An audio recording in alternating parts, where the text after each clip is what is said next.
Assalamualaikum warahmatullahi wabarakatuh. Perkenalkan, nama saya Intan Larasatifa dengan nomor NPM 2104003 dari Pendidikan Bahasa Inggris. Kali ini saya akan menyampaikan materi mengenai komunitas sebagai basis mitigasi bencana sebagai tugas untuk memenuhi mata kuliah mitigasi bencana berbasis komunitas. Yang pertama, konsep dasar komunitas sebagai basis mitigasi bencana. Yang pertama, partisipasi aktif. Komunitas harus terlibat secara aktif dalam seluruh proses mitigasi bencana, mulai dari identifikasi risiko, perencanaan, implementasi, hingga evaluasi. Kemudian, pembangunan kapasitas. Komunitas perlu memiliki pengetahuan, keterampilan, dan juga sumber daya untuk mengelola risiko bencana. Ini bisa dicapai melalui pelatihan, edukasi, dan juga pertukaran pengetahuan. Kemudian, keterlibatan lintas sektor.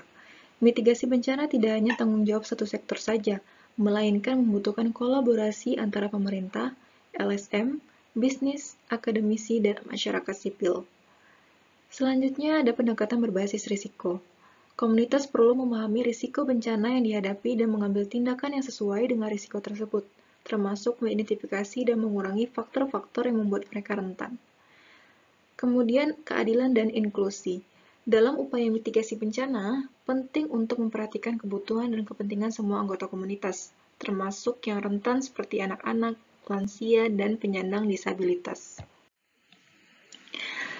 Selanjutnya, implementasi komunitas sebagai basis mitigasi bencana di Indonesia. Pertama, ada pendidikan dan juga kesadaran. Program edukasi dan kesadaran bencana diselenggarakan di berbagai tingkat, mulai dari sekolah hingga masyarakat umum, untuk meningkatkan pemahaman akan risiko bencana dan tindakan mitigasi yang diperlukan. Kemudian adanya pelatihan dan simulasi.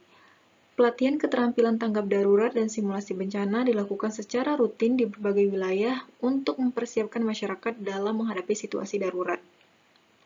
Selanjutnya ada pengembangan infrastruktur tahan bencana.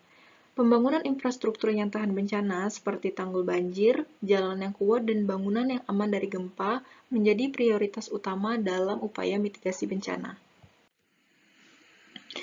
Selanjutnya ada sistem peringatan dini. Peningkatan dan pengembangan sistem peringatan dini untuk berbagai jenis bencana seperti tsunami, gempa bumi, dan banjir dilakukan untuk memungkinkan respon cepat dan evakuasi yang efektif. Selanjutnya ada pemberdayaan masyarakat.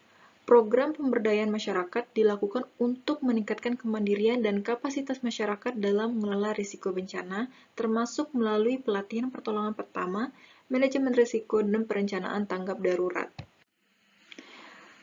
Selanjutnya ada kolaborasi dan kemitraan.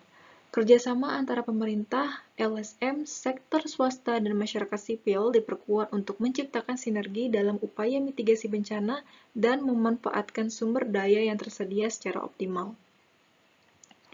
Selanjutnya ada ketahanan lingkungan dan sosial. Promosi praktik-praktik ramah lingkungan dan pembangunan ketahanan sosial di masyarakat menjadi bagian integral dari upaya mitigasi bencana untuk mengurangi kerentanan terhadap perubahan iklim dan bencana alam. Selanjutnya, analisis peran strategi komunitas sebagai basis mitigasi bencana. Pertama, ada pengetahuan lokal. Komunitas memiliki pengetahuan lokal yang berharga tentang lingkungan mereka, termasuk pola cuaca, geografi, dan sejarah bencana. Pengetahuan ini dapat digunakan untuk mengidentifikasi risiko potensial dan mengembangkan strategi mitigasi yang sesuai. Selanjutnya ada keterlibatan dan partisipasi. Melibatkan komunitas dalam proses mitigasi bencana memungkinkan mereka untuk merasa memiliki tanggung jawab dan keterlibatan langsung dalam upaya mengurangi risiko. Hal ini dapat meningkatkan keefektifan dan keberlanjutan program mitigasi. Selanjutnya ada jaringan sosial. Komunitas sering memiliki jaringan sosial yang kuat, yang dapat digunakan untuk menyebarkan informasi, memberikan dukungan, dan mengkoordinasikan respon dalam situasi darurat. Jaringan ini juga dapat digunakan untuk mendukung pemulihan pasca bencana. Kemudian ada sumber daya lokal. Komunitas memiliki sumber daya lokal yang beragam, termasuk keterampilan, tenaga kerja, dan infrastruktur. Memanfaatkan sumber daya ini secara efektif dapat meningkatkan kapasitas komunitas dalam menghadapi bencana. Selanjutnya, ada ketahanan berbasis masyarakat. Membangun ketahanan berbasis masyarakat melibatkan pemberdayaan komunitas untuk mengelola risiko bencana dan memperkuat kapasitas adaptasi mereka. Ini melibatkan pelatihan keterampilan, pengembangan rencana tanggap darurat, dan peningkatan infrastruktur tahan bencana. Kemudian ada advokasi dan penguatan kebijakan. Komunikasi juga dapat berperan sebagai advokat untuk kebijakan mitigasi bencana yang lebih baik di tingkat lokal, regional, dan nasional. Dengan berpartisipasi dalam proses pengambilan keputusan, komunitas dapat memastikan bahwa kepentingan mereka dipertimbangkan dalam pembuatan kebijakan. Dengan mengakui dan memanfaatkan peran strategis komunitas sebagai basis mitigasi bencana, kita dapat membangun sistem yang lebih tangguh dan responsif terhadap ancaman bencana, serta meningkatkan keselamatan dan kesejahteraan masyarakat secara keseluruhan.